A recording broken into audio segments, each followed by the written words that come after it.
vous accueillir ce soir pour le deuxième événement RH de l'année 2014 autour du Big Data. La donnée est partout. La donnée serait même le nouvel or noir. Quels sont les impacts pour les métiers et les outils des professionnels RH? Donc moi je suis chercheur, professeur à l'école polytechnique au centre de mathématiques appliquées. Alors comme vous l'avez bien dit au début, c'est un terme fourre-tout et on ne sait pas très bien ce que ça veut dire. Donc Big Data, c'est sûr, on pense big, on pense gros volume. Et effectivement, il y a plein de données aujourd'hui, et à ces volumes de données, il y a une autre problématique que le grand volume qui est de la rapidité. Ça c'est essentiel, ça peut jouer un rôle essentiel dans les applications de Big Data. Troisième chose importante, la variété des données. C'est des données extrêmement hétérogènes. On n'a plus en général l'âge, le poids, la taille ou quoi que ce soit. Là, on a des textes, des images, des vidéos, vous avez plein de choses et c'est hétérogène. Il ne faut pas aller tête baissée dans le Big Data. Il faut savoir ce qu'on veut faire. Donc, identifier les problèmes précis, c'est essentiel. On ne fait pas du Big Data pour faire du Big Data ou Data Science pour faire du Data Science. Ça n'a pas de sens.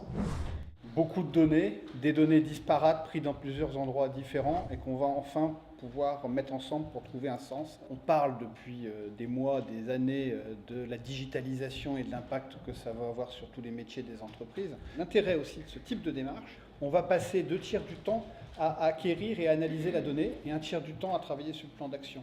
Là, je pense qu'avec ça, ça va être l'inverse. À énergie égale, on aura plus de temps à travailler sur les plans d'action et ça, c'est plutôt une très bonne chose. Le prédictif, c'est vachement intéressant aussi. Le deuxième effet qui se coule, c'est une fois que j'ai donné les données, qu'est-ce que je vais en sortir?